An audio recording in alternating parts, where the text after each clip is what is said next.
that's not to say, and I have to say this, that it's not important for you to have relationships with your members of the House of Delegates and the Senate in the state capitol.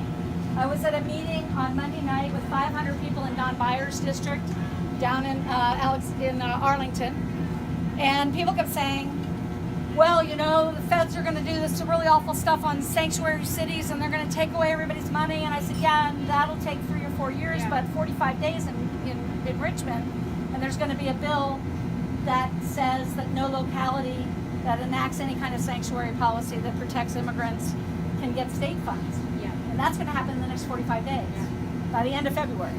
So, you know, sometimes we people, and I'm from Northern Virginia originally, I went to Annandale High School, sometimes we have a tendency to look across the Potomac and think everything that happens over there is what really matters. But I will tell you that what Mr. Faust is doing, what Delegate Plum is doing, you know, it is the local and the state where there is the most direct and the quickest change that can take place that can adversely affect your futures. We're working at the General Assembly right now on a package of bills that will help to interdict the school-to-prison pipeline. The people that are advocating that come out of Just Children and a coalition called RISE that we're a part of. And they've been smart enough to engage across the aisle, so the patrons of those bills, for the most part, are Republicans. And, you know, I don't care who does it, right? If they do it right, I'm for them. And so we have that. We have school-to-prison pipelines. You know, Delegate Plum and others are trying to do something about hate violence, about non-discrimination, about inclusive non-discrimination policies. And then there are people on the other side trying to do the other. I have to say proudly that we did kill the darn bathroom bill this week. Again. Yes. But, you know, sometimes you have to, you know, I say to the guys, okay, guys, how many of you gone to a concert with your spouses, your wives, right? And they'll all go, oh yeah, I went to see Greenwood, and you know that's great. Okay. I said no, Greenwood. You know the guy, the America song thing. I can never remember his first name. Lee Greenwood, right? And I say, well, when you went to the concert, did your wife come back from the bathroom and say, you know, the line in the ladies' room was way too long, and so we liberated the stalls in the men's room? Yeah. They're all going, yeah, that happens a lot. I said, well, they're all criminals under this statute. That's how we killed it last year. This year they kind of were prepped to understand it was a bad idea. But, you know, but those are little small victories that come in part because the Northern Virginia Technology Council got up and testified against that bill. And they didn't get up there because, you know, nobody talked to them. They didn't get up there because the employees of their businesses were silent when it came to caring about these issues. And so we're all interconnected. We all have the opportunity to affect things. We can do it locally, we can do it at the state level, and we can do it at the federal level. And I think, you know, everybody has to just figure out where you can best intersect and then try to get a small group of people to make hats, right? Yeah. And you never know where it's going to lead. But I'd be happy to answer any questions about our work. We have some material over here that describes kind of what we do. We'd be happy for you to take any of that literature. And included in that is kind of what we see as being ahead in 2017 for us.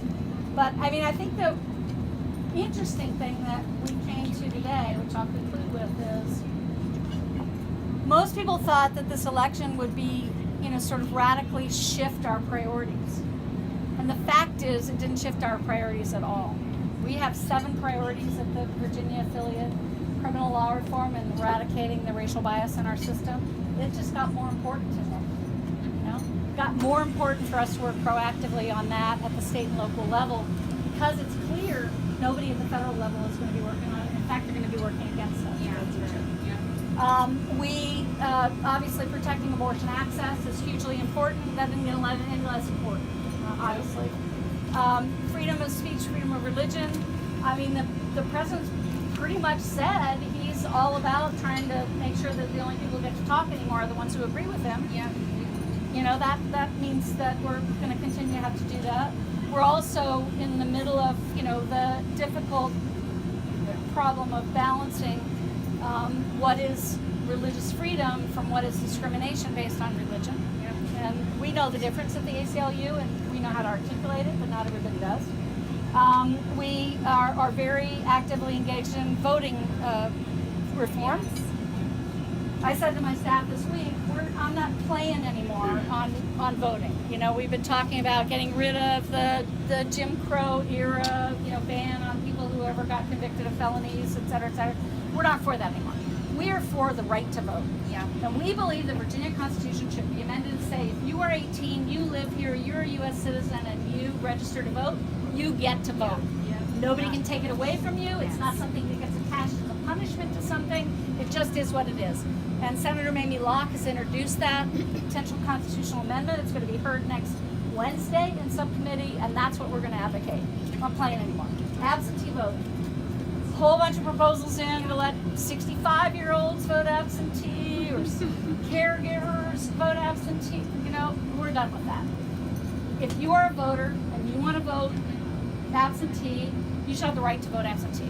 And what most of you don't know, and which we have tried to make clear to everybody, is when you get out of the registrar and tell them you're going to be away, you're disabled, you have a 13-hour commute, whatever the excuses are, the data that you give the government is not private, and it might be disclosable under the Freedom of Information Act.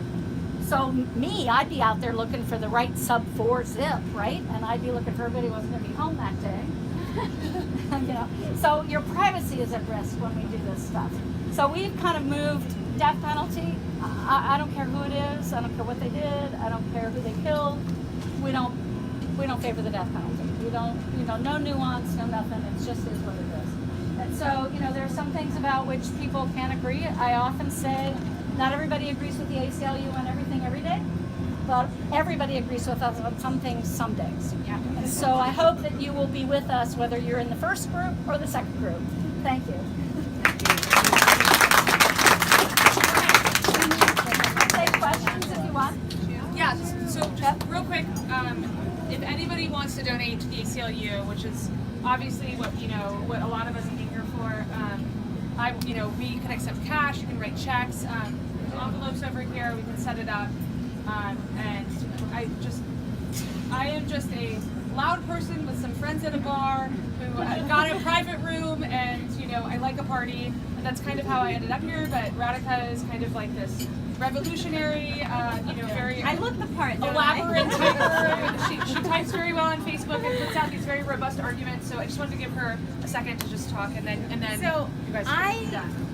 the way this started, I don't know how everyone is feeling on November 9th, but I was basically curled up on the couch thinking, what now? Because this was horrific, and every day since has not gotten better. There is nothing redeeming about the cabinet appointees, about Steve Bannon, about Trump himself. There's nothing redeeming. So our question was, what do we do? We decided to do this. The question is, what do we do after tomorrow when we've come home, we've had some sweet person massage our feet because we've been marching? And to me, it is exactly what Delegate Plum said. We need to get involved. We live in a little bubble, as my co-host Claiborne says, of Northern Virginia, specifically this Reston area. Yes. We're highly educated, we're highly traveled, and we're extremely liberal. Very few of our contests in the state legislature are contested. We just send people down there, and we send them from our little liberal bubble, and they represent our needs. That does not solve our problems. So my co-hosts, Susan, Kirsten, Claiborne, and I, we are forming a group of active citizens who we've canvassed, we've phone banked, we've contributed, we've marched, and now, pardon my language, but we are pissed. And we need to support delegates who are not in our little bubble, who are going to do the right things. And interestingly enough, in the last week, people have already contacted me and said, I'm running in the district in Chantilly. I'm running against a Republican. How many of you over here are from Fairfax County? Do you know what happens to 78% of the revenue that Fairfax County generates and sends down to Richmond? Does anyone know? Doesn't come to us. What happens to it? gets sent out elsewhere. It does get sent elsewhere, and our schools, going from the best in the entire country, our teachers are now the worst paid in the 7 counties around here. Our students have the lowest ratio of staff to students. We are now Highest. oh sorry highest. We are now the 4th school district, not the 1st.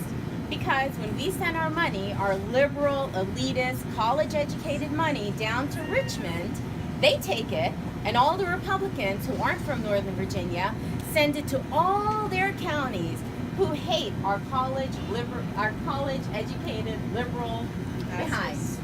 There you go. And we need to now step outside our little bubble. We need to find those people who are running. We need to support them. And Susan, Kirsten, Claiborne, and I are committed to supporting them. So what we'd like to do is get your contact information, realize our bubble is our little bubble. We need to step outside it, and we need to make the state legislature ours, because our kids are hurting, our LGBTQ youth are hurting. But let me Our ask you a schools are question. hurting. Who lives in Dave Albo's district? Dave Albo votes wrong on LGBT issues. Always, always, always, even though his brother is gay. Oh, I thought that he voted No. against the thing that just. But when it Okay. comes to establishing non-discrimination as the policy for state government for their employees, not so much. He grew up. He in the talks to me neighborhood I about grew how up he's in. concerned about- I'm living it. He talks to me about how he's concerned that what he's doing is authorizing men to show up in elementary and secondary classroom in dresses, right? Dave Honestly, is not. here's a Dave is more concerned about whether he's going to get primaried than whether he's going to get elected in the General Assembly. Okay. Tim Hugo, same thing. So it isn't. I mean, there are a bunch of guys that represent Fairfax County who are not representing your values because they think that they have to do something different in order to get through their primaries. The other thing that you should be aware of, and this is, do not forget who your local officials are. 2/3 of the Commonwealth's attorneys in this state run unopposed when they run for re-election. Your Commonwealth attorney did not represent you well in the context of police-involved shooting, and he had no challenge when it came time for him to run for re-election. No challenge in the sense of people asking him hard questions. No challenge in the sense of them supporting somebody else. No challenge. In Arlington County, which is theoretically a liberal enclave, you are 8 times more likely to be arrested for marijuana possession as a black person than a white person, and the average statewide is 3 times. So don't make assumptions about your liberal bubble, and make sure that you look at what your values are, what the issues are, and whether the people that you do have influence over are in fact representing your values. Can you tell us something about attributing to the ACLU Virginia versus the national? The ACLU of Virginia is and national are very closely tied. We share money, so if you send money to the national, generally we get a share of it. Now, if you are going to be a new member of the ACLU, I would love to have you become a new member by doing it online through my website, acluva.org, or with one of those envelopes, because if you are a new member, I get 100% of the revenues for 2 years. Thank you. Okay? Good. So we would love to have 100% of your revenues for 2 years. We also get lots of services from our national. We love them. They make grants to us. We share resources, personnel resources. So in the long run, it'll all work out. But there's a part of me that says, use my website, fill out the envelope, So, but I mean, the good news is that the ACLU is not like McDonald's. The Virginia affiliate sets its own course, decides its own priorities. We don't have to make our French fries exactly like the French fries at the McDonald's in West Virginia. But it's more than a relationship of just licensing the name. And so we do have these really strong relationships and shared resources, meaning both financial and people. Thank you. Yeah. Thank you guys. Thanks for being here. Thanks for caring. Thanks for wanting to engage. There's some kids, sad kids that need your money.